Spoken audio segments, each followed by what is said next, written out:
Hi, welcome to another episode of Mic Drop Insights and Lessons from CI Thought Leaders. My name is Gary Cox. I am your host. I'm also the author of the book Cultivating Champions of CI, a leader's toolbox for creating a continuous improvement culture. Today, my guest is Carrie Forbes. And Carrie, I met Carrie through LinkedIn. And if you're not connected with us, you're going to want to do that. Carrie is from a Rockstar Advisory. And she'll tell you a little bit more about her business and what she does, but the title of her company is what attracted me to find out a little bit more about Carrie and what she does. And once I discovered it, I think you'll want to know too. So, Carrie, welcome to the program. Well, thank you so much for having me, Gary. And so tell us a little bit about yourself. Tell the folks that are watching a little bit about what you do.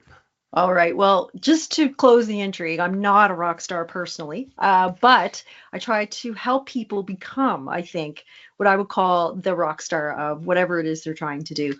And I was really inspired by my son. So my son is actually a musician. He's a drummer. And there's in my logo, there's a pair of drumsticks, but he inspires me a lot in that, taking that musicians work together is a real theme about how I see leadership and teams, and it's really about harmony and creating rhythms together and those things. So, a lot of my leadership has been collaborative, and I've spent most of my years either in technology, government, I call it messy governance organizations, but all down to helping people either navigate complexity, make big changes, and also change within themselves. So that's kind of a real high level of what we do at Rockstar. Well, that's amazing. And when you and I first we kind of got introduced a little bit here, we talked a little bit about what you do as far as the community and shifting organizations. And I think we spoke specifically about that whole idea of kind of how the bee colony moves. And I was kind of fascinated by that. Let's talk a little bit about that for a second. Sure. So bees, by the way, I've always been fascinated by bees. I even have a tattoo. But one of the largest projects that I did in my last role, and I was the CEO of an organization called League Data, and we were doing one of the largest technology migrations in my career. And if anybody's in finance, they know moving a core bank system is just something that you would never, ever really want to do. But here we were. And it's quite significant because if you think about a bank, and in our case, it was credit unions, we had about 40 or so that all had to change, all of these institutions, and all of them sharing this infrastructure that's going to change not just a handful of things in your day, but absolutely how everything operates. So it was a monumental task. And the way we approached it is, I said, this is bigger than just coming in and learning a new system. This is going to disrupt a lot of people, and it's going to be felt as perhaps really negative unless they're involved and they can understand the benefits to them. And that's where the idea of naming this project, we named it the Honeybee Mission. And the reason we did that is it's a real change, the whole community. It can't just be a handful of people, and we've all been in those projects. We've all been where a small group is going, all right, we'll figure it out and now dictate it down. And then inevitably you run into a lot of, we call it resistance, but I say it's the unknowns and the things that weren't uncovered. So by taking that community approach and working like a bee colony, and I'm sure we'll get into the metaphor, but it really helped people feel like they're part of it instead of being done to. So that's kind of where that concept really came from. Well, you really talked about the involvement of the folks and the importance of involvement, and talk a little bit more about that. The key, I think, to all of this is we often are put in a position where we think so much about the outcome that we forget the journey and the process and the people that it affects. I saw where the successes were when we took the time, even though it might have felt like, are we overkill? Are we, do we have to spend all this time? Can't we just get it done? But where we took the time for people to understand the change, and I would say not even just agree to it, like that's pretty baseline, right? But to feel engaged and inspired and wanting to actually have their thumbprints on it, that's really the key.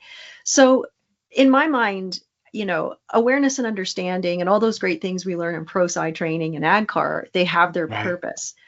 Often we forget that people have to go through a process of letting go, sometimes grief, sometimes there's a lot around why or why not they're having success in being able to move forward. That process, we usually say if we don't think about how to get those feelings and thoughts out at the beginning, they're going to show up later. And when they do show up later, that's in the critical time when you don't have the time and your time is money, and all of a sudden, oh gosh, we got to extend projects. Now you're into failure mode. So how do we do it is the question. And, I'm going to actually use an example from work I've done in community, because I actually borrowed more from, I'll call, a neighborhood project that came into this thinking than just the typical corporate. And so I spent a number of years volunteering for United Way in the Halifax region.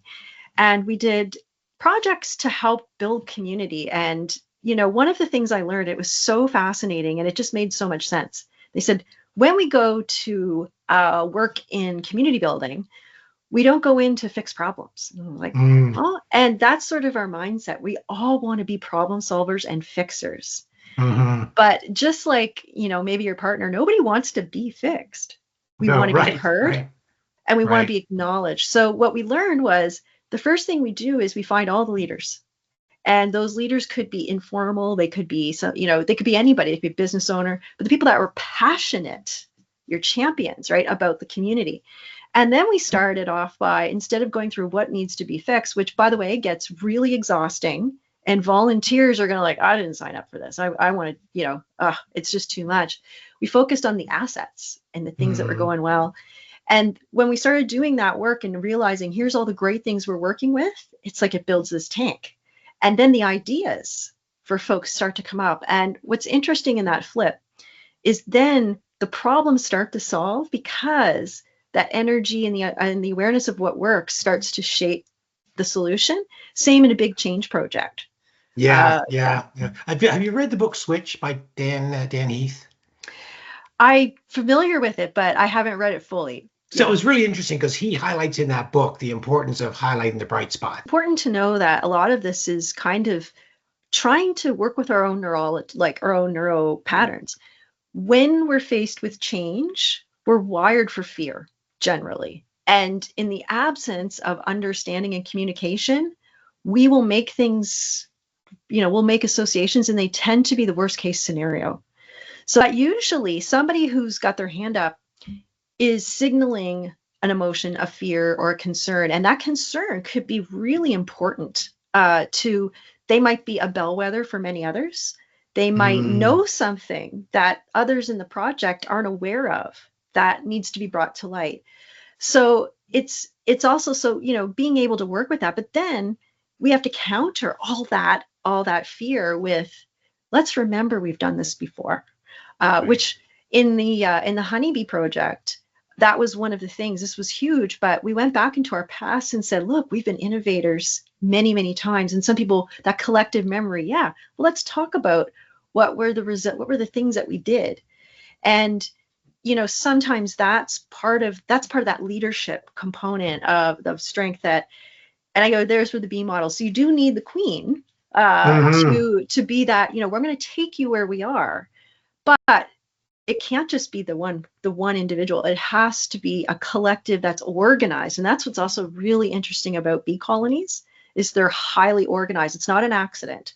And that's the other is sometimes when people think about this kind of work, they're like, oh, it's so touchy-feely and it feels very ethereal. No, it should be very disciplined and organized. It's not by chance that you're going to be successful. It needs to be by design. And I do find that while you think about it as you said, the touchy-feely, those moments have to really be thought out and calculated, as well as spontaneous, right? If you're dealing with somebody and you come across it and you if you're well prepared as a leader to have that conversation when you need to, when you experience that resistance, what are some of the challenges that you've come across like that?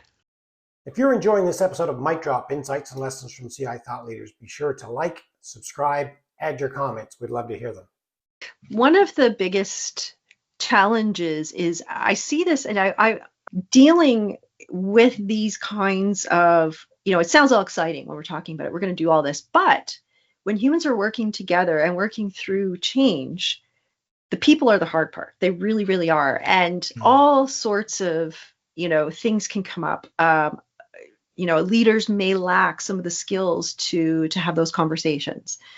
So, when you're preparing for this, you've got to look at what are my capabilities? And do my leaders and do the people have the tools to be able to participate this way? Because sometimes they don't, right? So there's this I'd say understanding your organization and all of what its gaps as well as its capabilities. Otherwise, because I've seen that where people have a great plan, but they imprint it down, assuming that everyone's there. So there's a bit of work to assess that level. And I look at 3 different buckets when I look at this. Well, with that, I'm going to leave you hanging. My conversation with Carrie Forbes continues in the next episode, where she talks about those 3 power trio, she calls them. You're going to want to watch that one. If you like what you've seen today, make sure you hit the like button, make sure you hit the subscribe button, share it with your friends, and comment, because I love to hear what you have to say about any of the content on this channel. If you got any suggestions or recommendations, I'm anxious to hear them. All right, till next time, next episode with Carrie Forbes.